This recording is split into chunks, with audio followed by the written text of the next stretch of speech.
Hello नमस्कार, स्वागत करते हैं आप सभी लोगों का एक बार फिर से हमारे चैनल पे। जैसा कि आप सभी लोगों को मालूम है कि क्लास 10th की बोर्ड की परीक्षाएं लगभग आने ही वाली हैं। ये नवंबर चल रहा है, उसके बाद दिसंबर, जनवरी और फिर फरवरी में एग्ज़ाम्स हो जाते हैं और लगभग बच्चे सभी अभी से तैयारी करना स्टार्ट कर दिए हैं। तो हम भी आप लोगों के लिए लेकर के आ गए हैं क्लास 10th की साइंस जो कि हम आज से स्टार्ट करेंगे और चैप्टर वाइज बहुत लेंदी चैप्टर नहीं करेंगे, बहुत शॉर्ट में एकदम संक्षेप में इसको हम लोग पढ़ने का प्रयत्न करेंगे, जिससे कि ये होगा कि बहुत कम टाइम में हम लोग जो है ज़्यादा सीखने का मौका मिलेगा और रिवीज़न करने का मौका मिलेगा। जिन बच्चों ने थोड़ा बहुत पढ़ा है तो उनको जो है बहुत अच्छे से एक बार रिवीज़न करने का मौका मिलेगा। और जिन लोगों ने नहीं भी कुछ पढ़ा है, अगर यहाँ से आप लोग पढ़ लेते हैं, इस YouTube वीडियोस को आप अगर अच्छे से देख लेते हैं, बाकायदा नोट्स बनाते हुए या फिर रफ़ कॉपी में लिखते हुए ही, तो मैं उम्मीद करता हूँ कि आप लोग जो है बोर्ड में अच्छे से अच्छे मार्क्स पा सकते हैं। तो पहला चैप्टर आज हम लोग जो है स्टार्ट करेंगे क्लास 10th का साइंस, जिसमें जो है आप सभी लोगों को मालूम है पहला चैप्टर जो है वो केमिकल रिएक्शंस एंड इक्वेशंस। तो केमिकल रिएक्शंस एंड इक्वेशंस जो है उसको जो है हिंदी में बोलते हैं रासायनिक अभिक्रियाएँ और समीकरण। तो इस चैप्टर के अंदर हम जो है आज बिल्कुल डीपली बात करेंगे, उसका परिचय इंट्रोडक्शन हम बिल्कुल अच्छे से बात करेंगे। उसके बाद रासायनिक समीकरण क्या होते हैं, कैसे रासायनिक समीकरणों को हम लोग संतुलित करते हैं, इन सब टॉपिक्स पे हम लोग बात करेंगे। और सबसे इम्पॉर्टेंट जो कि शायद से पहले चैप्टर में होने वाला है, रासायनिक अभिक्रियाओं के प्रकार। ये आपके बोर्ड परीक्षाओं में पूछता है रासायनिक अभिक्रियाएं कितनी प्रकार की होती हैं, या फिर इस तरह से पूछ लेता है कि ये रासायनिक अभिक्रिया यहाँ पे हो रही है तो इसमें किस प्रकार की रासायनिक अभिक्रिया है। तो इन सब टॉपिक्स पे हम लोग जो है डीपली बात करेंगे। तो चलिए शुरू करते हैं सबसे पहले इंट्रोडक्शन से। केमिकल रिएक्शंस का परिचय, यानी कि जो है रासायनिक अभिक्रियाओं का परिचय जो है वो आप सिंपली भाषा में इतना समझ लीजिए कि जैसे आपने अपने घर में देखा होगा, जैसे कि दूध का फट जाना, दूध फट जाता है, और लोहे में जंग लग जाना, और या फिर आप कह सकते हैं कि भोजन का पकाया जाना। तो इन तीनों बातों में आपने एक चीज़ देखी होगी कि शुरुआत में जो चीज़ होती है, उसके बाद जब वो पूरे रिएक्शन हो जाता है या फिर जो पूरी प्रोसेस हो जाती है, उसके बाद जो लास्ट में हम लोगों को प्रोडक्ट मिलता है, फिर लास्ट में जो चीज़ हमें प्राप्त होती है, उसमें शुरुआत में और लास्ट में जो मिलता है उनमें दोनों में बहुत चेंज मिलता है। यानी पहले तो वो दूध रहता है, जब वो फट जाता है तो वो दूसरी तरीके का हो जाता है। लोहे में जंग लगने से पहले दूसरी तरीके की होती है, जंग लगने के बाद दूसरी तरीके का हो जाता है। तो आप सीधी बात ये समझ सकते हैं कि जहाँ पर भी कहीं पर हमें रासायनिक परिवर्तन देखने को मिलता है तो हम कह सकते हैं यहाँ पर कोई केमिकल रिएक्शन हो रही है। तो उन्हीं प्रक्रियाओं को हम लोग जो है केमिकल रिएक्शन या फिर रासायनिक अभिक्रियाएं कहते हैं। तो रासायनिक अभिक्रियाएं क्या होती हैं, किस तरीके से विज्ञान में जो है या साइंस में हमारे इस चैप्टर में जो है हम इनको इंक्लूड करते हैं, कैसे इनको लिखते हैं, कैसे इनको बैलेंस करते हैं, हम इसके बाद फिर जो है उनके बारे में जानेंगे। तो सबसे पहले हम शुरू करते हैं, जैसे आपको दे देते हैं एक रिएक्शन जो है, जैसे यहाँ पे हमने दे दिया मैग्नीशियम, ठीक है, Mg। तो Mg जो होता है, अगर मैग्नीशियम का जो है हम इसको, मैग्नीशियम जो धातु होती है, अगर उसको हम ऑक्सीजन की प्रेजेंस में, यानी कि जो हमारा एटमॉस्फेयर है वहाँ पे अगर जलाया जाए, आपको पता है हमारे एटमॉस्फेयर में ऑक्सीजन गैस उपलब्ध होती है, प्रेजेंट होती है। तो यानी कि अगर हम इसको जलाएंगे तो इसकी आवश्यकता नहीं पड़ेगी, वो ऑटोमेटिक हमको मिल ही जाएगी हमारे एटमॉस्फेयर से। तो जैसे हम लोग मैग्नीशियम की जो है रिएक्शन ऑक्सीजन से कराते हैं, तो आप लोगों को पता है हमको MgO प्राप्त हो जाता है। क्या प्राप्त हो जाता है? Magnesium oxide. तो ये जो मैग्नीशियम ऑक्साइड है, तो आप यहाँ देख सकते हैं, यहाँ पे जो है ऑक्सीजन के दो पार्टिकल्स है, दो अणु है, यहाँ पे एक ही अणु। तो हम इसको बैलेंस करते हैं। तो इसी बैलेंस करने को केमिकल रिएक्शन में जो है रिएक्शंस का जो है संतुलिनीकरण बोलते हैं। तो आप यहाँ देख सकते हैं ऑक्सीजन के दो अणु हैं, यहाँ पे एक है, तो हम यहाँ पे दो लिख देते हैं। यहाँ पे दो ऑक्सीजन हो गए, यहाँ पर भी दो ऑक्सीजन बैलेंस हो गए, लेकिन यहाँ पे मैग्नीशियम दो हो गए, यहाँ सिंगल है तो हमने यहाँ पर भी दो लगा दिया, तो यहाँ पर भी मैग्नीशियम संतुलित हो गया। तो हम कह सकते हैं कि जो है जब केमिकल रिएक्शन होती है, शुरू में देखिए ये जो है मैग्नीशियम एक धातु थी, उसके बाद ऑक्सीजन की प्रेजेंस में जब इसने रिएक्शन किया तो ये मैग्नीशियम ऑक्साइड का सफ़ेद चूर्ण बना लेती है। क्या बना लेती है? सफ़ेद चूर्ण। तो जो सफ़ेद चूर्ण बन जाता है, यानी कि आप देख सकते हैं पहले एक एलिमेंट था, एक धातु था, उसके बाद जब इसको जलाया गया, ये जब जलाया गया ऑक्सीजन की प्रेजेंस में, तो मैग्नीशियम ऑक्साइड का सफ़ेद चूर्ण बना लिया। यानी कि शुरू की स्थिति में और अंत की स्थिति में परिवर्तन देखने को मिला। तो हम इसे कह सकते हैं कि यहाँ पर केमिकल रिएक्शन हुई है। इसी तरीके से हम दूसरी रिएक्शन ले सकते हैं, जैसे हमने ले लिया यहाँ पे जिंक। जिंक की अगर हम लोगों ने सल्फ्यूरिक एसिड के साथ में रिएक्शन करा दी, सल्फ्यूरिक एसिड का फॉर्मूला होता है H2SO4। आई होप आप सभी लोगों को याद होगा। जब हम लोगों ने जिंक का सल्फ्यूरिक एसिड के साथ में रिएक्शन करा दिया तो आप लोगों को पता है कि हम लोगों को प्राप्त हो जाएगा zinc sulphate ZnSO4। Zinc sulphate हम लोगों को प्राप्त हो जाएगा, यहाँ से जिंक और यहाँ से सल्फेट, ये दोनों मिलकर के जिंक सल्फेट बना लिया, बचा के हाइड्रोजन H2। तो अंत में ये H2 गैस भी बच जाएगी। तो आप देख सकते हैं कि जो है हमने यहाँ पे जिंक में जब H2SO4 के साथ में रिएक्शन कराया जिंक को तो क्या ZnSO4 और हाइड्रोजन गैस बन गई। तो उसी तरीके से दूसरी रिएक्शन आप देख सकते हैं, जैसे हमने जिंक ले लिया और उसके साथ में हमने HCl के साथ इसका रिएक्शन करा दिया। HCl के साथ में जब इसका रिएक्शन हो, यानी हाइड्रोक्लोरिक एसिड होता है, अगर इसके साथ हमने इसका रिएक्शन करा दिया तो यह बना लेता है ZnCl2 जिंक क्लोराइड। जब जिंक क्लोराइड बना लेगा तो और साथ में हाइड्रोजन गैस बना देगा। ठीक है, आप देख सकते हैं यहाँ Cl2 हो गया है, H2 यानी 2 बार हो गया, यहाँ पे सिंगल है तो यहाँ पे हम 2 कर देंगे बैलेंस। अभी बैलेंस आगे करना सीखेंगे। तो आप देख सकते हैं कि जो है जब कहाँ अगर आपसे पूछे कि यहाँ पे कोई या फिर आपको समझना हो कि यहाँ कोई केमिकल रिएक्शन हो रहा है कि नहीं हो रहा है, तो आप ऐसे समझ सकते हैं। केमिकल रिएक्शन होने के बाद कुछ ऐसी चीज़ें होती हैं जो इंडिकेशन होती हैं जिनसे आप पता कर सकते हैं केमिकल रिएक्शन हुआ, जैसे कि उनके रंग में परिवर्तन हो जाता है, उनके जो है शेप में परिवर्तन, आकार में परिवर्तन हो जाता है, और वहाँ पे गैस का फॉर्मेशन होता है। आप देख सकते हैं यहाँ पे गैस का फॉर्मेशन, यानी गैस जो है निकल जाए, और टेम्परेचर में चेंज देखने को सबसे ज़्यादा मिलता है। टेम्परेचर भी ज़्यादातर रिएक्शंस होने के बाद भी जो है बदल जाता है। तो अब हम रासायनिक अभिक्रियाओं को जो है संतुलन करने का प्रयास करेंगे और उनको जो है रिएक्टेंट यानी कि जो हमारे अभिकारक हैं उनसे हम प्रोडक्ट यानी कि उत्पादक बनाने का प्रयत्न करेंगे।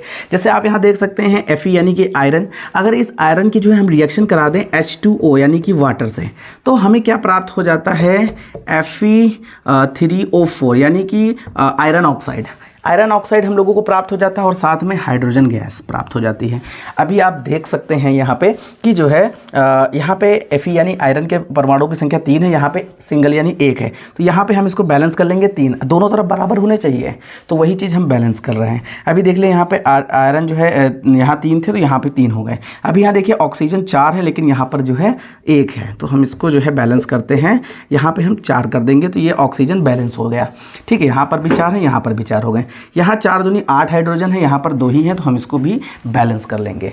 अब आप देख सकते हैं कि हमने इस रिएक्शन को टोटली बैलेंस कर दिया है। हर एक परमाणु जितना इधर है नंबर में उतना उधर भी है, बस उसकी स्टेट चेंज हो गई है। ठीक है, अब आप समझ सकते हैं इस मेथड को हम लोग हिट एंड ट्रायल मेथड कहते हैं, यानी कि तुक्का मार के हम लोग जो है बैलेंस करने का प्रयास करते हैं। और भी मेथड है, आगे बात करेंगे, लेकिन ये सबसे बेस्ट होता है कि जल्दी से जो है दिमाग में चढ़ जाता है, तो बहुत जल्दी ही जो है ये रिएक्शन जो है बैलेंस हो जाती हैं।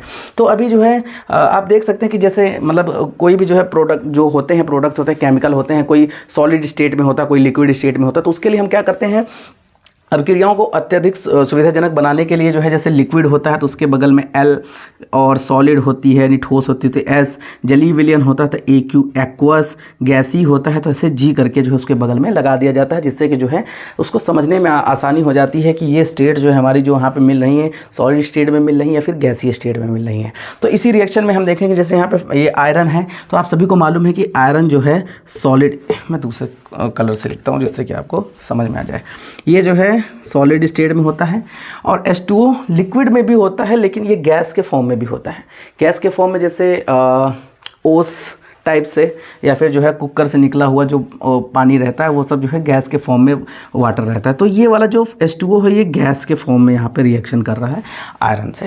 उसके बाद ये जो Fe3O4 यानी कि जो है आयरन ऑक्साइड है, ये जो है सॉलिड स्टेट में ही मिलेगा, आपको पता है आयरन सॉलिड स्टेट में ही मिलेगा। उसके बाद H2 एक जो गैस के फॉर्म में, ये ऐसे एरो का मतलब भी गैस होता है लेकिन यहाँ पर G लिख देंगे तो ये गैस हो जाएगी। ठीक है, ये आवश्यक नहीं है कि हम लोग हमेशा जो है रिएक्शन में यूज़ ही करें, लेकिन जो है जब जो है बहुत आवश्यक पड़ जाता है, जब कहा जाता है रिएक्शन में या फिर जो है बताया जाता है तो हम लोग इसको जो है यूज़ करते हैं। और कभी कभी अभिक्रियाओं को अत्यधिक जो है सुविधापूर्ण बनाने के लिए हम लोग क्या करते हैं कि ये जो एरो है इसी के ऊपर जो है उत्प्रेरक या टेम्परेचर या दाब जो प्रेशर होता है उसके इंडिकेशन को इसी के ऊपर यूज़ कर लेते हैं, तीर के निशान के ऊपर या नीचे यूज़ कर लेते हैं। जैसे एक रिएक्शन है, आपको मैं दिखाता हूँ ये रिएक्शन। आप ये जो है CO मतलब कार्बन मोनोऑक्साइड, ठीक है, और उसके बाद इसकी अगर हम रिएक्शन कराते हैं हाइड्रोजन गैस से, ठीक है।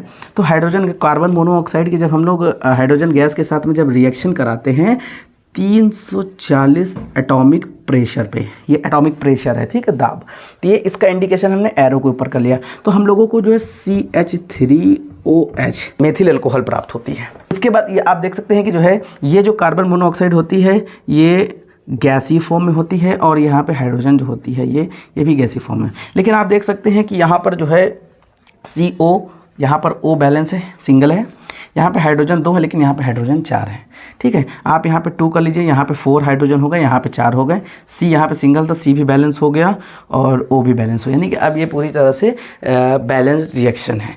आप कह सकते हैं कि हमने यहाँ पे जो है गैसी फॉर्म इसको जो है बाकायदा लिख दिया, और ये हमने मेन आपको बताने के लिए किया कि यहाँ पे इस एरो के ऊपर हमने जो है 340 एटॉमिक प्रेशर यानी कि ताप दाब या फिर कोई उत्प्रेरक लगाना होता है रिएक्शन को कंप्लीट कराने के लिए, तो हम उसको तीर के ऊपर ही इस्तेमाल कर लेते हैं। तो आई होप आप लोगों को समझ में आ गया होगा कि केमिकल रिएक्शंस को कैसे लिखते हैं। अभी कुछ और केमिकल रिएक्शंस हैं जिनको जल्दी जल्दी हम जो है बैलेंस करेंगे, और आप लोग भी बैलेंस करने का प्रयास करिएगा ताकि आपकी ज़्यादा से ज़्यादा प्रैक्टिस हो सके।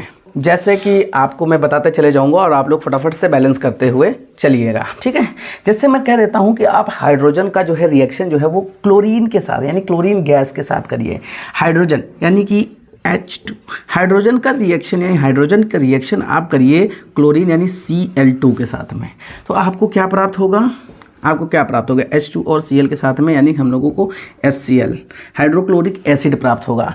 आप यहाँ देख सकते हैं Cl2 है, H2 है, यानी कि यहाँ पे हाइड्रोजन के 2 परमाणु हैं और क्लोरीन के 2। तो यहाँ पे हम लोग यहाँ पे 2 लिख देंगे, यानी कि अब हाइड्रोजन भी 2 हो गए और क्लोरीन भी 2, यानी कि 2 HCl, यानी कि अब देख सकते हैं ये बैलेंस हो गई पूरी तरीके से। ये रिएक्शन अब हम कह सकते हैं कि बैलेंस हो, यानी कह सकते हैं कि हाइड्रोजन के साथ में जब क्लोरीन का रिएक्शन होता है तो हाइड्रोजन क्लोराइड बन जाता है। उसके साथ में दूसरी रिएक्शन ये फर्स्ट हो गई बैलेंस्ड, और ये सेकेंड रिएक्शन। अगर आप लोगों से कह दिया जाए कि बेरियम क्लोराइड BaCl2 यानी बेरियम क्लोराइड, बेरियम क्लोराइड का रिएक्शन जब हम लोग जो है एल्यूमिनियम सल्फेट के साथ में करते हैं, एल्यूमिनियम सल्फेट क्या होता है Al2SO4 का होल थ्राइस, ये हो जाएगा आपका एल्यूमिनियम सल्फेट, ये हो जाएगा बेरियम क्लोराइड। जब इन दोनों की रिएक्शन होगी आपस में तो हम लोगों को प्राप्त क्या हो जाएगा, आप यहाँ से देख सकते हैं, यहाँ से बेरियम का ये Ba और यहाँ से सल्फेट का SO4, यानी कि यहाँ से हम लोगों को बेरियम सल्फेट प्राप्त हो जाएगा। बेरियम सल्फेट ये प्रेसिपिटेट होता है, मतलब ये जो है अब छेद बना करके नीचे बैठ जाता है, समझ रहे। उसके बाद फिर जो है और साथ में अभी यहाँ पे एल्यूमिनियम बचा हुआ है, यहाँ पे क्लोरीन बची हुई है, तो यहाँ पे बन जाता है एल्यूमिनियम क्लोराइड, यानी कि एल्यूमिनियम क्लोराइड का फॉर्मूला होता है AlCl3, ठीक है, ये प्राप्त हो गया। अभी इसको बैलेंस करने का प्रयास करेंगे। यहाँ पे देख सकते हैं Ba सिंगल है, यहाँ पर भी Ba सिंगल है, ठीक है, और यहाँ पे सल्फेट जो है, यहाँ पे सल्फेट के 3 आयन है, यहाँ पे सिंगल है, यानी कि हमको सल्फेट को बैलेंस करना पड़ेगा, 3 सल्फेट बनाने पड़ेंगे। अब ये वाला इधर से ये तो बैलेंस हो गया, लेकिन यहाँ पे बेरियम जो है 3 हो गया, यहाँ पे तो 1 ही था, तो अभी हम लोगों को इसको भी 3 करना पड़ेगा। हो गया। अभी देख सकते हैं यहाँ से 3Ba ये भी दोनों बैलेंस हो गए, उसके बाद ये भी बैलेंस हो गए। अब Al2 और यहाँ Cl2, तो AlCl3 हो गया, यानी Cl3 हो गया, और यहाँ पे 6 थे और यहाँ पे 3 ही है, यानी हम इसको कर देंगे 2, यानी 3 दूनी 6 Cl2 हो गए, यहाँ से 3 दूनी 6 Cl2 हो गए। Al2 थे यानी एल्यूमिनियम के 2 परमाणु थे, यहाँ पर भी एल्यूमिनियम के 2 परमाणु हो गए, यानी कि आप कह सकते हैं कि ये रिएक्शन भी जो है पूरी तरीके से बैलेंस हो चुकी है, ठीक है। उसी तरीके से तीसरी रिएक्शन हम लोग लेते हैं, ये वाली रिएक्शन हम लोग जो है बैलेंस करेंगे। देखिए, अगर आपसे कह दे कि सोडियम का फॉर्मूला होता है Na, सभी को पता होगा। सोडियम की रिएक्शन आपको जो है करने के लिए कह दे कि जो है वाटर के साथ में अगर आप उसकी रिएक्शन कराएंगे, वाटर का फॉर्मूला H2O, ठीक है। सोडियम की जब हम रिएक्शन वाटर के साथ में कराते हैं तो यहाँ पे बना लेता है NaOH, यानी सोडियम हाइड्रोक्साइड। सोडियम हाइड्रोक्साइड बना लेता है और साथ में ये हाइड्रोजन गैस बनाता है, ठीक है। तो सोडियम हाइड्रोक्साइड बन गया और हाइड्रोजन गैस बन गई। अब इसको हमें बैलेंस करना है। क्यों बैलेंस करना है भाई, यहाँ पे हाइड्रोजन 2 है, यहाँ पे 3 और यहाँ पर 2 ही है, तो इसको हमको बैलेंस तो करना ही पड़ेगा। यहाँ पे ऑक्सीजन सिंगल था, यहाँ पर सिंगल, लेकिन इस हाइड्रोजन ने पूरा काम बिगाड़ दिया। तो अभी हम हाइड्रोजन को बैलेंस करेंगे। यहाँ पर हम हाइड्रोजन को जो है 2H2O कर देंगे, 2H2O हो जाएगा, यानी 2H2O, यानी 4 ये हाइड्रोजन होगा, यहाँ 2 और 1 3। अगर मैं इसको 2 बना दूँ तो 2 हाइड्रोजन हो जाएंगे, 2 ये 4 हो गए। ऑक्सीजन ये 2 हैं, यहाँ पर ये 2 ऑक्सीजन हो गए, ये भी बैलेंस। यहाँ पे 2 Na है और यहाँ पे सिंगल Na है, तो हम इसको जो है 2 Na कर देंगे। समझ गए? अब ये पूरी तरीके से बैलेंस्ड हो चुकी है। अब हम लोग बात करेंगे रासायनिक अभिक्रियाओं के प्रकार के बारे में। तो रासायनिक अभिक्रियाओं के प्रकार में बात करने से पहले हम लोग कुछ बात कर लेते हैं रासायनिक अभिक्रियाएं। मतलब रासायनिक अभिक्रियाएं मुख्यतः आप ये समझ लीजिए कि जो है रासायनिक अभिक्रियाओं के समय जो परमाणु होते हैं, ना ही परमाणु एक परमाणु से दूसरे परमाणु में बदलते हैं, ना ही उस अभिक्रिया में एक परमाणु से मतलब बाहर से कोई परमाणु उसमें आके अंदर मिल जाते हैं, या फिर अंदर से कोई बाहर परमाणु भी नहीं जाते हैं। बस आप ये समझ लीजिए रासायनिक अभिक्रियाओं में जो है जो परमाणुओं के आपसी जो आबंध होते हैं वो टूटते और जुड़ते हैं। तो बस उसी टूटने जुड़ने की, रासायनिक आबंधों के टूटने और जुड़ने की क्रिया को ही हम लोग जो है उनसे जो है क्रियाओं से जब जो है नए पदार्थ का निर्माण हो जाता है, बस उसी प्रोसेस को हम लोग रासायनिक अभिक्रिया कहते हैं। तो रासायनिक अभिक्रियाएं निम्न प्रकार की होती हैं, जैसे संयोजन रिएक्शन यानी संयोजन अभिक्रियाएं, और वियोजन अभिक्रियाएं, विस्थापन अभिक्रियाएं, द्विविस्थापन अभिक्रियाएं, अपचयन उपचयन अभिक्रियाएं, तो उनको हम लोग बात करेंगे। तो सबसे पहले हम बात कर लेते हैं संयोजन रिएक्शन, फिर उसको इंग्लिश में बोलते हैं कॉम्बिनेशन रिएक्शन, बोलते हैं कॉम्बिनेशन रिएक्शंस। कॉम्बिनेशन रिएक्शंस क्या होती हैं? नाम से ही आपको पता चल रहा होगा, कॉम्बिनेशन यानी कि कंबाइंड हो जाना, यानी कि मिल जाना। यानी कि हम कह सकते हैं कि ऐसी अभिक्रियाएं जिनमें 2 या 2 से अधिक जो रिएक्टेंट होते हैं, जो अभिकारक होते हैं, उनको मिला करके या फिर उनसे मिल करके उत्पाद के रूप में एक एकल नए पदार्थ का निर्माण होता है, एकल नए जो है पदार्थ यानी उत्पाद का निर्माण होता है। तो उस अभिक्रिया को हम लोग जो है कॉम्बिनेशन रिएक्शन या फिर जो है संयोजन अभिक्रिया कहते हैं। संयोजन अभिक्रिया में हम लोग देखेंगे जैसे कि जो है आप लोगों को पता होगा बिना बुझा चूना, यानी कि CaO, क्विक लाइम जिसको बोलते हैं, अगर उसको हम लोग जो है उसकी प्रोसेस बहुत अच्छी होती है, उसको पढ़ने में बड़ा मज़ा आएगा, एकदम इंटरेस्ट से उसको पढ़ेंगे। कैसे हम लोग घर में जब उसकी पुताई करते हैं तो एकदम वाइट कलर का हो जाता है, अभी देखना बड़ी अच्छे से प्रोसेस एकदम हम लोग एकदम रिएक्शन में पता करेंगे। तो उसमें क्या होता है कि जैसे क्विक लाइम का फॉर्मूला CaO, देखिए अभी रिएक्शन के माध्यम से हम लोग समझते हैं कि कैसे एकदम वो चमकने लगता है घर में। CaO यानी कि कैल्शियम ऑक्साइड, यानी कि जो है बिना बुझा चूना क्विक लाइम जो होता है, जब ये बहुत सारा चूना जो है घर में पुताई करने के लिए क्या होता है, एक बर्तन होता है स्टील का बर्तन या लोहे का बर्तन, उसमें जो है पानी भर करके उसमें इसको डाल दिया जाता है। जब उस पानी में डाल दिया यानी कि H2O में जब उसको डाल दिया जाता है तो क्या होता है, आपको पता है कि ये सॉलिड स्टेट में होता है, H2O जो है लिक्विड होता है। ये उसके बाद फिर जो है एक अवक्षेप बना लेता है, आपको पता है एकदम पेंट टाइप से, तो एक्वस यानी जली विलियन टाइप से बना लेता है। काहे का? कैल्शियम हाइड्रोक्साइड, यानी कि ये बुझा हुआ चूना बन जाता है। ठीक है, और साथ में जो है कुछ नहीं बनता है, एक्वस हो जाता है, यानी ये जली विलियन बन जाएगा। हाँ, साथ में जो है इसमें उष्मा यानी कि इसमें हीट बहुत ज़्यादा मात्रा में निकलती है।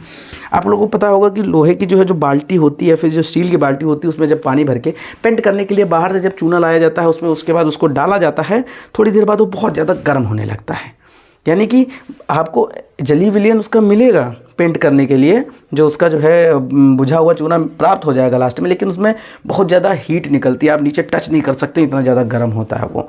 यानी कि वो जो है अपनी रिएक्शन करता है, जब जो है ये बिना बुझे चूने से पानी से रिएक्शन करके जब बुझा हुआ चूना बनता है तो जो है उसमें हीट बहुत ज़्यादा निकलती है। तो आप ये कह सकते हैं कि जो है इसमें जो है ये हम लोग जो सफ़ेदी करने के लिए घर पर जो है इसको पेंट करने के लिए, जो है दीवारों को पेंट करने के लिए हम लोग इसका इस्तेमाल करते हैं। तो अब देखिए उसके बाद ये डायरेक्ट बिना बुझा हुआ चूना हम लोग डायरेक्ट दीवारों पे अप्लाई करते हैं, लेकिन फिर भी जो है इसमें एक और रिएक्शन होती है। जैसे हम इसको ले जाएंगे दीवारों में जो है अप्लाई करने के लिए, तो वहाँ पर जो है जैसे ये CaOH यानी कैल्शियम हाइड्रोक्साइड को जैसे ही हम दीवार में जो है पेंट करने के लिए ले जाते हैं, तो आपको पता है कि ये एक्वस फॉर्म में यानी कि जो है ये जली विलियन में होगा। ठीक है, जब इसको जो है हम दीवार में पेंट करने लगेंगे तो आपको पता है हमारे एटमॉस्फेयर में ऑक्सीजन, हाइड्रोजन, कार्बन डाइऑक्साइड, बहुत सारी गैसेस हैं। तो ये कार्बन डाइऑक्साइड गैसों से रिएक्शन करता है, यानी कि CO2 से ये रिएक्शन कर देता है। और CO2 से रिएक्शन करके ये गैस फॉर्म में होती है, आपको पता है। जब CO2 से ये रिएक्शन करता है तो ये calcium carbonate CaCO3 calcium carbonate बना लेता है, जो कि सॉलिड स्टेट में होता है, जो दीवार में एकदम चिपक जाता है। और साथ में जो है ये H2O बना लेता है, H2O, ठीक है। H2O यानी कि पानी टाइप से उसमें थोड़ा थोड़ा सा करके वो उड़ जाता है हवा में सूख करके। तो क्या होता है, आप देख रहे हैं कि जो है यहाँ पे जो है उस बुझे हुए चूने को के जलीय विलयन को लेके आया गया, दीवार पे जब अप्लाई किया गया तो कैल्शियम यानी कि जो है कार्बन डाइऑक्साइड जो है एटमॉस्फेयर से जो है आकर के उससे रिएक्शन कर ली और यहाँ पे बना ली कैल्शियम कार्बोनेट। ये जो कैल्शियम कार्बोनेट होता है यही संगमरमर का फॉर्मूला होता है, समझ रहे हैं। यानी कि हमने जो घर पे चूना जो है पोता है, दीवारों पे पुताई की है, वो संगमरमर की तरह दिखने लगता है। यानी कि आप सीधी बात कह सकते हैं कि चूने की पुताई करने के घंटा, आधा घंटा, 1 घंटे बाद बहुत अधिक वो चमकने लगता है घर एकदम वाइट वाइट। तो उसका कारण यही होती है इस रिएक्शन से। अब आप समझ गए कि जो है चूने से क्यों आपका घर चमकने लगता है। फिर पहले बहुत ज़्यादा इस्तेमाल किया जाता था, अब तो इससे जो है ये सब बहुत कम किया जाता है। तो ये संयोजन अभिक्रियाएं देख सकते हैं आप। शुरू में जो है उत्पाद जो हैं अभिकारक हैं वो 2 हैं या 2 से अधिक भी हो सकते हैं। उसके बाद जो इसमें उत्पाद प्राप्त हो रहा है वो एकल है, यानी कि सिंगल प्राप्त हो रहा है। यानी कि जो है 2 अभिकारक मिलकर के एक जो है उत्पाद बना रहे हैं। तो ये जो है आपकी क्या बोलते हैं, ये कॉम्बिनेशन यानी कि जो है आपकी संयोजन अभिक्रिया कहलाती है। ये हमने आपके आगे का प्रोसेस करके दिखाया कैसे जो है ये बुझे हुए चूने के साथ जब जो हम उसको पेंट करते हैं तो कैसे वो संगमरमर बना लेता है। ये संगमरमर का फॉर्मूला है कैल्शियम कार्बोनेट। अभी हम आगे बात करेंगे कुछ और केमिकल रिएक्शंस के बारे में, कुछ और जो है कॉम्बिनेशन रिएक्शन के बारे में, जो कि जो है आपकी जो है इसकी एग्जांपल हो सकती है। अगर आपसे एग्ज़ाम में आप आ जाए और पूछ ले आप क्या ये जो है संयोजन अभिक्रिया का वो लिखिए इसकी परिभाषा, तो आपको पता है 2 या 2 से अधिक जो है नए अभिकारक जो है मिलकर के जब जो है नए उत्पाद का एकल उत्पाद का निर्माण करते हैं तो उसे हम जो है संयोजन अभिक्रिया करते हैं। उसमें जो है आप सरलतम जो है तरीके से भी उदाहरण लिख सकते हैं। जैसे संयोजन अभिक्रिया के जो है और भी उदाहरण जैसे आप लिख सकते हैं कार्बन जो होता है वो सॉलिड स्टेट में होता है। उसकी जब हम लोग रिएक्शन करा देते हैं ऑक्सीजन से, O2 गैस से, तो आपको पता है ये CO2 गैस बना लेता है। ठीक है, CO2 गैस, ये गैस का एरो होता है, ये ऊपर उड़ जाएगी गैस। ये बहुत ही इजी जो है समझ लीजिए आपके लिए एग्जांपल है, वो आप परिभाषा लिख के ये लिख देंगे तो एकदम बहुत ही बढ़िया नंबर आपको मिल जाएंगे। दूसरा आप यहाँ पे एग्जांपल लिख सकते हैं हाइड्रोजन। जो हाइड्रोजन गैस होती है अगर उसकी ऑक्सीजन गैस से रिएक्शन हो जाए, यानी हाइड्रोजन ये भी गैस है और ऑक्सीजन ये भी गैस है, जब इन दोनों की आपस में रिएक्शन हो जाएगी तो ये H2O, ठीक है, H2O बना लेंगे। लेकिन आप यहाँ देख सकते हैं हाइड्रोजन यहाँ पे 2 हैं, ठीक है, ऑक्सीजन यहाँ पे 2 हैं और यहाँ पे ऑक्सीजन सिंगल है, यहाँ पे हाइड्रोजन 2 हैं। तो हम इसको ऑक्सीजन को बैलेंस कर लेंगे, 2H2 हो गया, ऑक्सीजन यहाँ पे बैलेंस हो गए, हाइड्रोजन 4 हो गए, यहाँ 2, तो हम इसको भी बैलेंस कर लेंगे। हम कह सकते हैं ये बहुत इजी जो है एग्जांपल्स हैं जो आप लिख सकते हैं। और भी बहुत इजी एग्जांपल हैं, जैसे यहाँ पे जो है ऐसे यानी कि सल्फेट जो होती है, सल्फर जो होता है उसको जो है ऑक्सीजन के साथ जब रिएक्शन करा देते हैं ऑक्सीजन गैस के साथ में, तो ये SO2 यानी कि सल्फर डाइऑक्साइड बना लिया। ठीक है, उसी तरीके से यहाँ पे NH3 जो होता है, NH3 की जब रिएक्शन हम लोग HCl से कराते हैं, हाइड्रोक्लोरिक एसिड से, तो ये बना लेता है NH4Cl, अमोनियम क्लोराइड। ठीक है, तो ये कॉम्बिनेशन रिएक्शन से आप समझ सकते हैं। ठीक है, जिन अभिक्रियाओं में उत्पादक के साथ साथ उष्मा भी उत्पन्न होती है, यानी कि अभिकारक जो हैं उनके साथ साथ जब उष्मा यानी कि हीट भी जो है जब उत्पन्न हो जाए तो ऐसी अभिक्रियाओं को उष्माक्षेपी अभिक्रियाएं कहते हैं, यानी कि उष्मा दे रही हैं। और जिनके साथ जिन रिएक्शंस को कराने के लिए उसमें अलग से उष्मा देनी पड़े तब वहाँ पे एक उत्पाद प्राप्त होगा, प्रोडक्ट प्राप्त होगा, तो उनको उष्मावशोषी रिएक्शंस कहते हैं, यानी कि उष्मा का अवशोषण वो कर रही हैं। ठीक है, तो ये हो गई कॉम्बिनेशन रिएक्शंस की कुछ जो है उदाहरण। ठीक है, आप लोगों को उम्मीद करता हूँ समझ में आई होंगी। अभी हम लोग इसके बाद फिर जो है दूसरे प्रकार की जो है रिएक्शंस की बात करेंगे। संयोजन अभिक्रियाओं के बाद अब हम लोग बात करेंगे दूसरे प्रकार की जो है अभिक्रियाएँ, जिसको हम लोग बोलते हैं वियोजन मतलब टूटना, विघटित हो जाना, टूट जाना, या फिर उसको अपघटन अभिक्रियाएं भी कहते हैं। ठीक है, तो वियोजन अभिक्रियाएं यानी कि इनको इंग्लिश में बोलते हैं डिकम्पोजिशन रिएक्शंस। डीकम्पोजिशन रिएक्शंस क्या होती हैं? जस्ट संयोजन अभिक्रियाओं का उल्टा, जस्ट संयोजन अभिक्रियाओं का उल्टा होता है डीकम्पोजिशन यानी कि वियोजन अभिक्रियाएं।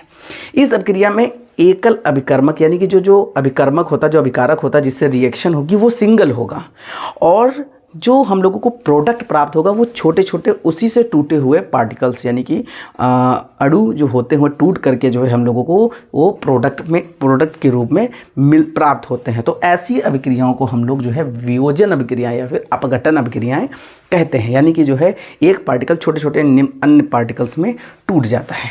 तो हम लोग देखेंगे, इसको हम रफ कर देते हैं, नहीं रफ नहीं करते, चलिए इसी में देखेंगे। जैसे फेरस सल्फेट, फेरस सल्फेट का फॉर्मूला होता है FeSO4 यानी फेरस सल्फेट। जो फेरस सल्फेट होता है जब इसको जो है हीट दी जाती है, उष्मा, यानी कि ये अलग से हीट दी जा रही है, यानी ये कौन सी रिएक्शन हो जाएंगी? उष्मावशोषी, यानी उष्मा को अवशोषण कर रही है। अभी आगे बताते हैं। तो ये फेरस सल्फेट है, जब इसमें हीट दी गई तो ये जो है फेरस Fe2O3 यानी फेरस ऑक्साइड, ठीक है, फेरिक ऑक्साइड, ये फेरिक ऑक्साइड में जो है टूट जाता है, फेरिक ऑक्साइड में टूट जाएगा प्लस SO2 यानी सल्फर डाइऑक्साइड में टूट जाएगा, साथ में SO3 यानी कि सल्फ्यूरिक ट्राइऑक्साइड में। ये तीन प्रकार से टूट करके यानी कि वियोजित हो जाता है हीट अलग से देने पे, ठीक है। अभी इसको बैलेंस कर लेते हैं आराम से। देखिए Fe2 यहाँ पे है O3 यानी कि ऑक्सीजन के पार्टिकल यहाँ 3 हैं, यहाँ पे 2 हैं, 3 2 5 और ये 3 जो है 8, यहाँ पे 8 हैं और यहाँ पे 4 हैं, ठीक है। तो यहाँ पे फेरस 2 है, तो हम लोग इसको क्या करते हैं, इसको पहले फेरस को हम लोग बैलेंस करते हैं हीट एंड ट्रायल से। ये देख लीजिए 2 हो गया, यानी इधर भी ये बैलेंस हो गया, ये 4 दूनी 8 हो गया, 4 दूनी 8 ऑक्सीजन हो गए, यहाँ पे 2 है, यहाँ पे सल्फ़र 2 हो गई, 2 यहाँ पर भी, उधर पर भी हैं 2, उसके बाद फिर ऑक्सीजन 4 दूनी 8, सल्फ़र यहाँ पे 2 हैं, 2 हो गई, ऑक्सीजन 8 है, 3 3 6 2 8 ऑक्सीजन हो गए, ये बैलेंस हो गई। यानी कि आप देख सकते हैं कि सिंगल जो अभिकारक है यानी कि जो रिएक्टेंट है वो सिंगल है, और जो प्रोडक्ट प्राप्त हो रहे हैं वो छोटे छोटे पार्टिकल्स में टूट के हम लोगों को प्राप्त हो रहे हैं। यहाँ पे जो हम लोग को प्राप्त हो गया फेरिक ऑक्साइड, यहाँ सल्फर डाइऑक्साइड, ये सल्फर ट्राइऑक्साइड, 3 है तो ट्राइऑक्साइड आते हैं। अपने अपने जो है आयनों में टूट करके जो है ये कलर चेंज कर देते हैं और अलग अलग जो है पार्टिकल्स बना लेते हैं, ठीक है। तो इन रिएक्शन को हम लोग जो है वियोजन अभिक्रियाएँ कहते हैं। और वियोजन अभिक्रियाओं के हम लोग उदाहरण ले लेते हैं, जैसे कैल्शियम कार्बोनेट CaCO3, ठीक है। ये जो कैल्शियम कार्बोनेट होता है ये पत्थर चूना, अभी हमने बताया आपको संगमरमर, यही तो लिया था ना संगमरमर, कैल्शियम कार्बोनेट। अगर इसकी रिएक्शन में जो है हम लोग यहाँ पे हीट डाल के इसकी यानी कि उस पर अगर हम हीट डाल दें, बहुत ज़्यादा हीट डाल देंगे तो क्या बन जाएगा? CaO यानी कि बिना बुझा चूना, यानी कि बिना बुझा चूना, एक कैल्शियम ऑक्साइड बना लेगा, कैल्शियम यानी CaO बना लिया। अब देख सकते हैं यहाँ से एक O चला गया, Ca पूरा चला गया, यहाँ क्या बचा? C बचा ये वाला, और यहाँ से एक O जा चुका तो 2 O बचे हैं, तो क्या बना लेगा ये? CO2 गैस के फॉर्म में, ये सॉलिड बन जाएगा। ये तो सॉलिड होता ही है, समझ रहे? ये सॉलिड स्टेट में था, इस पर हीट डाली गई तो यहाँ पे कैल्शियम ऑक्साइड या फिर जो है इसको बिना बुझा चूना बना दिया और कार्बन डाइऑक्साइड गैस वहाँ से निकल गई। तो आप देख सकते हैं ये डिकम्पोजिशन रिएक्शन हो रही है, यानी कि जो है एक अभिकारक जो है कई सारे जो है उत्पाद दे रहा है। तो आई होप आप लोग को ये जो है समझ में आई होगी ये वाली रिएक्शन। अब इसके बाद हम दूसरे प्रकार की रिएक्शन के बारे में बात करेंगे। अब हम लोग बात करेंगे विस्थापन अभिक्रिया के बारे में। तीसरे नंबर की अभिक्रिया विस्थापन, यानी कि डिस्प्लेसमेंट। विस्थापन का मतलब समझ रहे हैं? यहाँ पे कोई प्रोडक्ट रखा है, यहाँ पे 2 प्रोडक्ट रखे हैं, इनके साथ में अगर इसकी रिएक्शन हुई, ये वाला उठ के इसकी जगह पे चला जाएगा, इसको अलग कर देगा, यानी अपना उसकी जगह पे जाके बैठ जाएगा। ये विस्थापन से आप समझ रहे होंगे। अभी हम समझाते हैं आपको। विस्थापन अभिक्रियाएँ वे अभिक्रियाएँ होती हैं जिसमें एक अणु में जो परमाणु होते हैं, एक अणु में जो परमाणु होते हैं या परमाणु की जो संख्याएं होती हैं या जो समूह होता है वो दूसरे परमाणुओं में विस्थापित हो जाते हैं। जैसा अभी बताएं, आप एक नॉर्मल रिएक्शन से समझिए। जैसे यहाँ पे कोई A है हमारे पास परमाणु, और यहाँ पे B और C है। जब इनकी रिएक्शन होगी विस्थापन रिएक्शन, मैंने बिगाड़ दिया, लिखा ही नहीं मैंने, विस्थापन अभिक्रियाएं। यानी कि जब विस्थापन अभिक्रिया इसकी और इसके साथ में जब इसकी रिएक्शन करेंगे तो विस्थापन क्या होगा, ए बी को विस्थापित कर देगा। यानी कि ए जो है बी के स्थान पे चला जाएगा, यानी जब ए बी के स्थान पे चला जाएगा तो ए और सी बन जाएगा, और यहाँ से बी को उठा के फेंक दिया तो बी अलग हो जाएगा, यानी विस्थापित हो गया, यानी कि एक दूसरे को विस्थापित कर देना। तो अब हम बात करेंगे तीसरे नंबर की रिएक्शन, विस्थापन रिएक्शन। विस्थापन रिएक्शन के कुछ जो है एग्जाम्पल के बारे में बात करेंगे। विस्थापन रिएक्शन इसको बोलते हैं displacement, displacement reaction, displacement reactions. Displacement reactions मैंने आपको बता दिया, एक परमाणु को या परमाणु के समूह को जो है विस्थापित करके जो है वो अपना स्थान ले लेती है और उसको विस्थापित कर देती है, वहाँ से हटा लेती है। हम बात करेंगे इसमें Fe यानी कि आयरन। आयरन को जब हम जो है कॉपर सल्फेट CuSO4, आयरन को जब हम लोग कॉपर सल्फेट के साथ में रिएक्शन कराते हैं तो क्या होता है, आप देख सकते हैं यहाँ पे रिएक्शन होने के बाद ये जो आयरन है कॉपर को विस्थापित कर देगा। आयरन जो है वो कॉपर को विस्थापित कर देगा, यानी आयरन कॉपर की जगह ले लेगा, तो यहाँ पे FeSO4 बना लेगा, यानी कि आयरन सल्फेट बना लेगा, या फिर इसको फेरस सल्फेट बोलते हैं, फेरस सल्फेट बना लेगा। और ये जब कॉपर को विस्थापित कर दिया है तो कॉपर अलग जाके बैठ जाएगा गुस्सा होके, ये सॉलिड स्टेट में हो जाएगा, ये एक्वस हो जाएगा क्योंकि जलीय विलयन था, ये भी कॉपर सल्फेट का भी एक्वस था और ये भी सॉलिड। यानी कि जब कॉपर सल्फेट के जलीय विलयन में आयरन को डाला जाएगा या फिर उसकी रिएक्शन कराई जाएगी तो आयरन यानी फेरस सल्फेट का एक्वस फॉर्म बना लेगा और कॉपर को अपने विलयन से ये सॉलिड फॉर्म में विस्थापित कर देगा। समझ रहे हैं, यानी कि डिस्प्लेसमेंट हो रहा है, बस रिएक्शन जो है एक जगह से उठ के दूसरी जगह पे जा रही है और वहाँ पे जाके वो चेंज हो रही है। बहुत ही ईजी रिएक्शन है ये, तो बहुत ही आराम से आप इस तरह के रिएक्शन, इस क्वेश्चन आप में 1 लाइन में पूछता है, ये रिएक्शन दे देगा, पूछेगा इस रिएक्शन में कौन सी रिएक्शन हो रही है, ऑप्शन दे देगा संयोजन अपक्रिया, वियोजन अपक्रिया, विस्थापन अपक्रिया, इनमें से कोई नहीं या फिर इनमें से सभी। तो वो आपको जो है वहाँ पे गेस करना, अच्छे से पढ़ के एकदम इस तरह के सवालों के जो है आपको जवाब देने हैं। यानी कि इस रिएक्शन में आप देख रहे हैं कि जो है क्या हुआ, मैंने आपको बता दिया, लोहे ने जो है यानी आयरन ने जो है कॉपर को जो है विस्थापित करके जो है अपना स्थान ग्रहण कर लिया। अभी हम कुछ और रिएक्शन देखेंगे, जैसे हमने यहाँ पर ले लिया फेरस ही ले लेते हैं, आयरन ही ले लिया। आयरन के साथ में अगर हमने जब जो है CuSO4 की जो जब हमने रिएक्शन कराई थी तो यहाँ पे जो है जिंक सल्फेट और ये सब चीज़ें बन गई, आप लोगों को सबने देख लिया। लेकिन अगर हम इसकी जो है H2SO4 के साथ हम रिएक्शन करा दें, यानी कि सल्फ्यूरिक एसिड H2SO4, ये सल्फ्यूरिक एसिड होता है, ये डाइल्यूट फॉर्म में, ये 2 प्रकार के होते हैं। आपको पता है कंसनट्रेट होता है, डाइल्यूट। कंसनट्रेट बहुत सांद्र होता है, उससे रिएक्शन जल्दी नहीं करते हैं। डाइल्यूट यानी कि तनु जो जलीय विलयन टाइप से होता है, बहुत ज़्यादा दिक्कत नहीं करता है। एसिड तो सारे ही दिक्कत करते हैं। उसके साथ में जब इसकी रिएक्शन होती है तो आपको पता है कुछ नहीं करेगा, ये नॉर्मली विस्थापन करने की क्रिया करेगी। विस्थापन रिएक्शन सबसे सरल होती हैं। ये आयरन हाइड्रोजन को विस्थापित कर देगा तो ये बना लेगा FeSO4 और यहाँ से H2 बच जाएगा, तो ये हाइड्रोजन गैस। यानी कि आप देख सकते हैं बस बहुत ही ईजी तरीके से जो है रिएक्शंस जो है चल रही हैं। एक और रिएक्शन ले लेते हैं, जिंक। पहले हमने लिया था जिंक, फिर से ले रहे हैं जिंक की रिएक्शन हम लोग करा लेते हैं हाइड्रोक्लोरिक एसिड से। शायद पहले भी रिएक्शन हम लोगों ने कर रखी थी, हाइड्रोक्लोरिक एसिड HCl से जब रिएक्शन कराएंगे तो क्या होगा कि ये जो है आपको हमने बताया था जिंक क्लोराइड ZnCl2 बना लेता है। यानी कि जो है हाइड्रोजन को विस्थापित करके जिंक साथ में अपने वहाँ पे बैठ गया जाके, और साथ में जो है जिंक क्लोराइड के साथ में ये हाइड्रोजन गैस बनाता था, हाइड्रोजन गैस बना लेता था। और यहाँ देख सकते हैं यहाँ Cl सिंगल है, यहाँ Cl2 है, यहाँ H2 है, तो इसको हम लोग बैलेंस कर लेंगे, 2 हो जाएगा। यानी कि आप देख सकते हैं कि जो है विस्थापन अभिक्रियाएँ अपेक्षाकृत अन्य अभिक्रियाओं से काफ़ी सरलतम रूप से इसको समझा जा सकता है। और आप ये कह सकते हैं कि इसमें जो है आप ये समझिए पहले इस टॉपिक को, जिंक और जो लेड होता है, लेड की एक रिएक्शन आपको करा देते हैं। इसको रफ करते हैं पहले, यहाँ इसी को हम रफ कर देते हैं, फिर यहाँ पे आपको एक लेड यानी कि शीशा जो होता है उसकी एक रिएक्शन करा देते हैं। लेड जैसे यहाँ पे Pb, लेड का फॉर्मूला होता है Pb। लेड की रिएक्शन अगर जब हम लोग जो है CuCl2 यानी कि कॉपर क्लोराइड के साथ में जब इसकी हम रिएक्शन करा देते हैं तो इसमें डिस्प्लेसमेंट होगा और तो कुछ होगा नहीं। ये बना लेगा PbCl2 यानी लेड क्लोराइड बना लेगा, और साथ में यहाँ पे कॉपर जो है सॉलिड फॉर्म में है, ये एक्वस रहेगा, ये भी एक्वस रहेगा। ये सॉलिड फॉर्म में जब इसमें डाला जाएगा रिएक्शन करने के बाद फिर जो है ये इसको कॉपर को डिस्प्लेसमेंट कर देगी, इसकी डिस्प्ले यानी इसका विस्थापन कर देगी। तो अब यहाँ पे आप देख सकते हैं इस रिएक्शन में, इन रिएक्शंस को अच्छे से देखिए।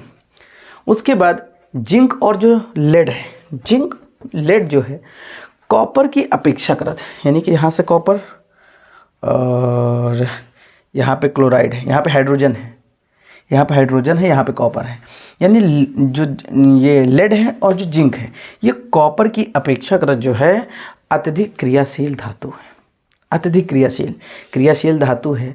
और इसीलिए ये कॉपर को जो है उसके यौगिक से विस्थापित कर देती है, यानी कि जो भी यहाँ पे ये धातुएं हैं, जो भी यहाँ पे ये एलिमेंट रखे हैं, यहाँ पर जो एलिमेंट है उससे जो है ये अधिक क्रियाशील होंगी, ये वाली, ये अधिक क्रियाशील होंगी, ये कम क्रियाशील होंगी, ये अधिक क्रियाशील होंगी, ये कम, ये अधिक क्रियाशील होगी, ये कम, जिससे क्या होगा कि जो है ये इसको विस्थापित करने में सफल हो पाती हैं। अगर इनकी क्रियाशीलता अधिक होगी, इनकी क्रियाशीलता कम होगी तो इसको विस्थापित नहीं कर सकते। लेकिन ये सभी की सभी धातुएं इससे ज़्यादा क्रियाशील होती हैं, इस वजह से इनको हम विस्थापित कर देते हैं। अब आप लोग ये सोचेंगे कि कैसे पता करें कि ये धातु क्रियाशील अधिक है या फिर ये, तो उसके लिए जो है कुछ जो है रिएक्टिविटी जो है सीरीज़ होती है, उसके बारे में हम बात करेंगे, उसको आप याद कर लीजिएगा जिससे आपको ये चीज़ याद करने में आसानी रहेगी। तो जो रिएक्टिविटी सीरीज़ है कुछ इस तरीके से है। सबसे पहले आ जाता है रिएक्टिविटी सीरीज़ में पोटेशियम, समझ रहे हैं, पोटेशियम के नीचे है सोडियम, यानी पोटेशियम जो है सोडियम को विस्थापित कर सकता है। उसके बाद आ जाएगा कैल्शियम, उसके बाद मैग्नीशियम Mg, उसके बाद एल्युमिनियम Zn जिंक, उसके बाद Fe यानी फेरस, उसके बाद फिर Fe के बाद आ जाता है लेड यानी कि Pb, फिर इधर आ जाते हैं Pb के बाद शायद से आ जाता है हाइड्रोजन, हाइड्रोजन के बाद आ जाता है कॉपर, कॉपर के बाद आ जाता है मरकरी Hg, उसके बाद आ जाता है Ag यानी कि जो सिल्वर, Au यानी कि गोल्ड, उसके बाद प्लेटिनियम, ठीक है। तो आप देख सकते हैं ये रिएक्टिविटी सीरीज़ होती है, यानी कि पोटेशियम अपने नीचे की सभी धातुओं को आराम से विस्थापित कर सकता है, कॉपर अपने से नीचे की सभी धातुओं को विस्थापित कर सकता है। अभी हम लोग देख रहे थे कि जो है जिंक देख सकते हैं ऊपर है, वो कॉपर को आसानी से विस्थापित कर रहा था, जिंक जो है कॉपर को विस्थापित कर रहा था क्योंकि वो कॉपर से ऊपर था, ठीक है। अभी हम लोगों ने देखा लेड जो है वो किसको विस्थापित कर रहा था, कॉपर को, क्योंकि कॉपर से ऊपर है। ये ऐसे सीरीज चलेगी ऐसे, यानी ये सबसे ऊपर ही सबसे नीचे। लेड जो है कॉपर को विस्थापित कर रहा था क्योंकि लेड जो है कॉपर से ऊपर है, ठीक है। आयरन यानी जो Fe है वो कॉपर को विस्थापित कर रहा था क्योंकि कॉपर से ऊपर था, वो उसको विस्थापित कर रहा था, ठीक है। इसको याद करने का एक मेथड भी होता है, केदारनाथ का माली आलू ज़रा फीका पकाता है, हाई कोर्ट है अपना। इस तरह से इसको याद कर लेते हैं, वो क्या बोलते हैं ट्रिक है, लेकिन आप ऐसे ही याद कर लेंगे। Potassium, sodium, calcium, magnesium, aluminium, zinc, ferrous, lead, hydrogen, copper, mercury और सिल्वर, गोल्ड, प्लेटिनियम। तो ये जो रिएक्टिविटी सीरीज़ होती है इसको आप याद कर लेंगे, जिससे आपको आसानी होगी कि ये रिएक्शन, जैसे आपसे पूछ लेगा कि जो है इधर दे देगा Cu और यहाँ पे दे देगा FeSO4, क्या ये संभव है? क्या कॉपर Cu को विस्थापित कर सकता है? नहीं कर सकता है। रिएक्शन बना के दे देगा, आपसे पूछेगा इसमें जो है ये सही रिएक्शन है या गलत, ये ऐसे स्टेटमेंट दे देगा, तो वहाँ पे जो है आप समझ नहीं पाएंगे। ये ऐसे ही याद रहेगा आपको कि जो है रिएक्टिविटी सीरीज़ आप अच्छे से याद करके जाएंगे, तभी आपको ये समझ में आएगा। तो उम्मीद करता हूँ आपको ये जो है विस्थापन अपक्रियाएँ समझ में आ गई होंगी। अब हम लोग जो है इसके बाद अन्य प्रकार की जो है रिएक्शन के बारे में बात करें। अब हम बात करेंगे द्विविस्थापन अपक्रियाओं के बारे में, यानी कि double displacement reaction. Double displacement reactions क्या होती हैं? डबल डिस्प्लेसमेंट रिएक्शन वे अभिक्रियाएं जिनमें अभिकारकों के जो है बीच आयनों का आदान प्रदान होता है। अभिकारकों के बीच, यानी कि जो अभिकारक है उन्हीं के बीच में आयनों का आदान प्रदान हो जाता है, उन्हें हम जो है द्विविस्थापन या डबल डिस्प्लेसमेंट रिएक्शंस कहते हैं। ज़्यादा समय न बर्बाद करते हुए सीधा हम जो है एग्जाम्पल पे आ जाते हैं। यहाँ पे लिख लीजिए डबल डिस्प्लेसमेंट रिएक्शंस, ये डबल डिस्प्लेसमेंट रिएक्शन यानी कि द्विविस्थापन अभिक्रियाएं हैं। इसमें जो है आप देख लीजिए, यहाँ पे हम देख सकते हैं, यहाँ पे ले लेते हैं सोडियम सल्फेट Na2SO4, ठीक है, सोडियम सल्फेट। इसकी हम जब रिएक्शन जो है बेरियम क्लोराइड BaCl2 के साथ में जब करा देते हैं, ठीक है, ये भी एक्वस होगा, ये भी एक्वस होगा, इसकी रिएक्शन हम करा देते हैं। जब Na2SO4 की रिएक्शन BaCl2 के साथ में हो जाती है तो ये इसके साथ में चला जाएगा, वो उसके साथ में चला जाएगा, यानी डबल डिस्प्लेसमेंट आयनों के, यानी कि अभिकारकों के ही आयनों में जो है विस्थापन होने लगेगा। जैसे यहाँ से आप देख सकते हैं, ये BaSO4 यहाँ से बना लेगा, BaSO4 बना लेगा एक्वस, प्लस यहाँ से NaCl, Cl भी 2 है, Na भी 2 है, यानी कि 2 NaCl बना लेगा, सोडियम क्लोराइड। अब आप देख सकते हैं यहाँ पे जो है इसके साथ में, सॉरी, इस वाली रिएक्शन का इसके साथ में वो विस्थापन हो गया और इसका इसके साथ में विस्थापन हो गया, यानी इसको हम बोलते हैं जो है डबल डिस्प्लेसमेंट, अभिकारकों में ही डबल डिस्प्लेसमेंट, 2 बार 2 विस्थापन हो गए। तो ऐसा क्यों होता है? ऐसा क्यों होता है आप यहाँ पे देख सकते हैं, जो बेरियम है ये बेरियम, इसके पास +2 आयन होते हैं, ठीक है, और जो सल्फेट है SO4 यहाँ पे -2 आयन होते हैं। तो जब इस तरह के जो है 2 आयन होते हैं तो ये दोनों रिएक्शन करके जो है BaSO4 का अवक्षेप यानी एक्वस, यानी कि अवक्षेप बना लेते हैं, प्रेसिपिटेट बना लेते हैं, अवक्षेप बना लेते हैं, PPT प्रेसिपिटेट बना लेते हैं। तो इससे जो है साथ में एक और अभिकारक NaCl का भी निर्माण इसी में हो जाता है। तो यानी कि जो है इनके जो है अभिकारकों में ही जो है विस्थापन होने लगता है। इनके बारे में आप इतना ही जानिए, बहुत ही मतलब ईजी रिएक्शन बहुत कम ही रेयर केस में ही पूछी जाती हैं। इसके बाद में हम बात करेंगे one of the most important reactions, जो कि हैं अपचयन एवं उपचयन अभिक्रिया, यानी कि रिडक्शन एंड ऑक्सीडेशन रिएक्शंस।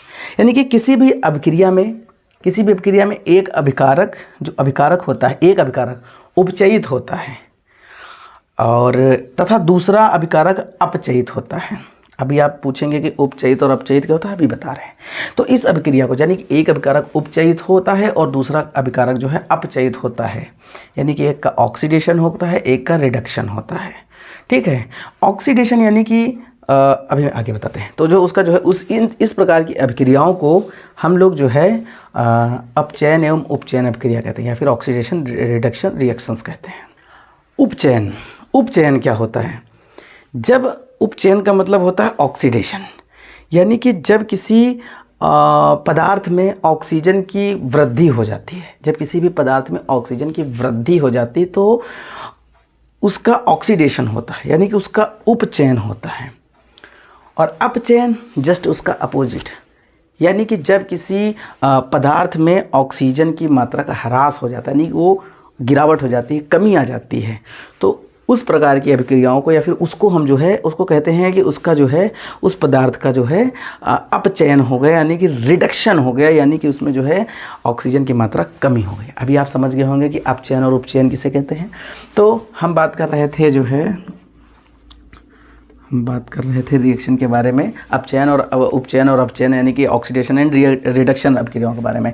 तो इसमें जो लिख लेते हैं अपचयन एवं उपचयन अभिक्रिया, ऑक्सीडेशन एंड रिडक्शन रिएक्शंस। तो इसमें क्या होता है कि एक पदार्थ का, ऐसी अभिक्रियाएं मैंने बताया आपको जिसमें एक पदार्थ का जो है उपचयन होता है तथा दूसरे पदार्थ का अपचयन होता है, तो ऐसी अभिक्रियाओं को उपचयन एवं अपचयन अभिक्रिया कहते हैं। जैसे हम यहाँ पे ले लेते हैं CuO, कॉपर ऑक्साइड। इसकी जब हम रिएक्शन H2 के साथ में कराते हैं, यहाँ पे हमको हीट देना पड़ेगा, ठीक है। जब हम H2 के साथ इसकी रिएक्शन कराते हैं तो आपको पता है कि यहाँ पर इस पदार्थ से जो है Cu से O हट जाएगा, यानी कि यहाँ से ऑक्सीजन चला गया। जब ऑक्सीजन चला गया तो यहाँ पे क्या हो गया, रिडक्शन हो गया। इसका क्या हो गया, रिडक्शन हो गया, यानी यहाँ से जो है ऑक्सीजन चला गया और यहाँ पे H2 के साथ में O आके जुड़ गया, यानी यहाँ पे क्या हो गया, H2 के साथ में O जुड़ गया, यानी इसका ऑक्सीडेशन होगा, यानी इसका जो है अपचयन हो गया, इसका यानी इसका रिडक्शन हो गया, ऑक्सीजन कम हो गया, इसका ऑक्सीडेशन होगा यानी यहाँ पे ऑक्सीजन जुड़ गया, यानी कि एक साथ दोनों अपक्रियाएं होती हैं। इसी को बोलते हैं ऑक्सीडेशन एंड रिडक्शन रिएक्शन, यानी कि अपचयन एवं उपचयन अभिक्रियाएं बहुत ही ईजी होती हैं। मतलब एक बार अगर आपको समझ में आ गई तो बहुत अच्छे से आपको समझ में आएगी। एक और उदाहरण ले लेते हैं। एक और उदाहरण जैसे हम ले लेते हैं यहाँ पे zinc oxide, ZnO। Zinc oxide के जब हम रिएक्शन कराते हैं कार्बन के साथ में तो ये बना लेता है जिंक, यानी इसका ऑक्सीडेशन हो गया, रिडक्शन हो गया, इसमें ऑक्सीजन का रिडक्शन हो गया, यानी यहाँ से ऑक्सीजन हट गया और यहाँ पे ये CO यानी कार्बन मोनोऑक्साइड, इसका जो है ऑक्सीडेशन हो गया, यानी यहाँ पे आकर के ऑक्सीजन जुड़ गया। ठीक है, तो इस तरीके से आप देख सकते हैं अपचयन एवं उपचयन अभिक्रिया क्या होती है, यानी ऑक्सीडेशन एंड रिडक्शन अभिक्रिया क्या होती हैं। जहाँ पर ऑक्सीजन जो है बढ़ जाए जहाँ पर, तो वहाँ पे उसका जो है समझ लीजिए कि जो है ऑक्सीडेशन हो रहा है, जहाँ पे ऑक्सीजन की मात्रा घट जाए उसका रिडक्शन हो रहा है। अब मुझे ऐसा लगता है कि आपको अगर एग्ज़ाम में ऐसा देखने को मिल जाएगा तो आप आसानी से इसको कर लेंगे। अभी ये टॉपिक कंप्लीट होता है, इसके बाद हम बात करेंगे कि हमने अभी तक जो है क्या क्या सीखा है इस चैप्टर में। तो अभी मैं यहाँ से इसको पूरा बिगाड़ देता हूँ और उसके बाद हम बात करेंगे, देखेंगे कि हमने अभी तक क्या क्या सीखा। तो हमने क्या क्या सीखा, जैसे हमने सबसे पहले सीखा कि रासायनिक अभिक्रियाएं क्या होती हैं, कैसे होती हैं।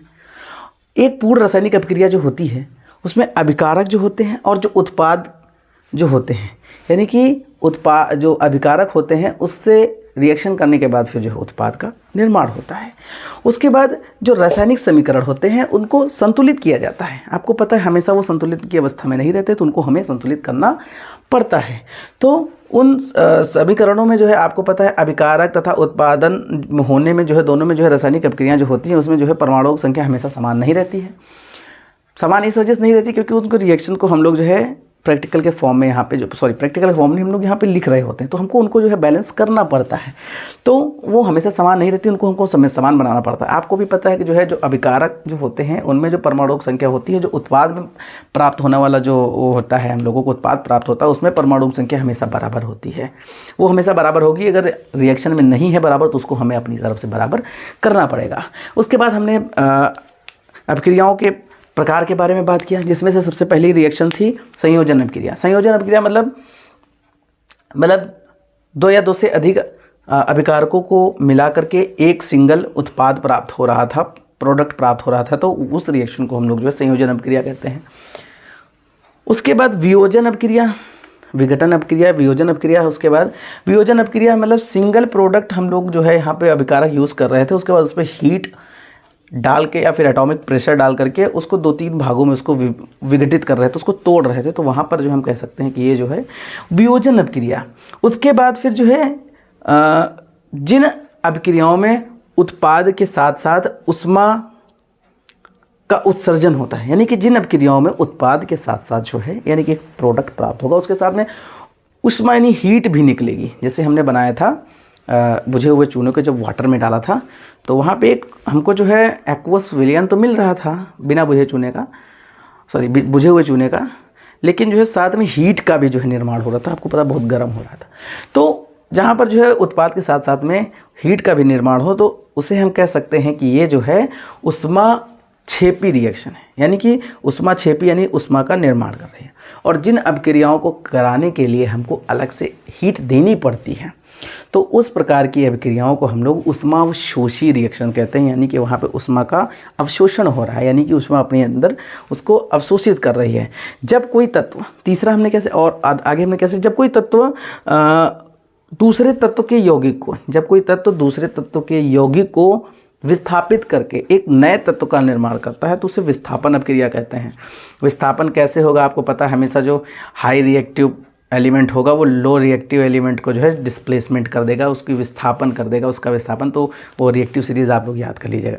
द्विविस्थापन क्या होता है कि जो अभिकारक होते हैं, जो आपके अभिकारक होते हैं उन अभिकारकों में ही जो है विस्थापन हो जाता है, तो प्रोडक्ट फिर जो नया प्राप्त होता है वो जो है द्विविस्थापन डबल डिस्प्लेसमेंट रिएक्शन होती हैं। तो ये सारी चीज़ें आज हम लोगों ने जो है इस चैप्टर में सीखी हैं।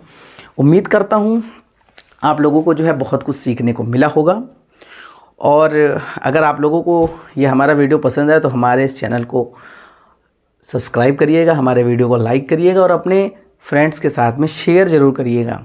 और आप लोग बताइएगा, अगर आप लोग जो है केमिकल रिएक्शंस को और अच्छे से बैलेंस करना सीखना चाहते हैं तो और मेथड होते हैं जिनके माध्यम से हम लोग जो है केमिकल रिएक्शंस को जो है बैलेंस करना सीखेंगे। कुछ ऐसे जो है मेथड होते हैं जिनमें जो है हम लोग जो है मैथमेटिकल ऑपरेशंस का यूज़ करके जो है उन केमिकल रिएक्शंस को बैलेंस करते हैं। अगर आप लोगों को ये वीडियो अच्छा लगे तो बताइएगा और हम जो है उस टॉपिक पर भी वीडियो बनाने की कोशिश करेंगे। और ये पूरा चैप्टर समझ लीजिए आपका एकदम से जो है आपका रिवीजन कंप्लीट हो चुका है। और अगर आपने कुछ भी नहीं पढ़ा है आज तक और अगर ये पूरा चैप्टर अभी तक आपने देख लिया है और इसको रफ़ में आपने बैठ के रफ़ में जो है इसको क्वेश्चंस को लगाने के प्रयत्न किया, फिर लिखा है थोड़ा बहुत, तो उम्मीद करूंगा कि आपके जो है बहुत अच्छे से रिवीजन हो गया होगा और आपका जो है जब पेपर होगा तो आपको ये बहुत ही कारगर साबित होगा। और ऐसे ही हम लोग जो है कंटिन्यू पूरे साइंस को जो है कंप्लीट करेंगे। जो चैप्टर बड़े होंगे उनको पार्ट्स में लेकर के आएंगे और जो है पूरी साइंस जो है हम पूरा कंप्लीट करेंगे 10th की। और अगर आवश्यकता पड़ती है तो अदर सब्जेक्ट्स पर भी जो है वीडियो बनाए, इंग्लिश और मैथ्स सब पे बनाया जाएगा वीडियो, जो इम्पोर्टेंट क्वेश्चन होंगे, जो इम्पोर्टेंट चीज़ होंगी। तब तक के लिए जय हिंद, जय भारत। आप लोग जो है वीडियो को लाइक करें। धन्यवाद।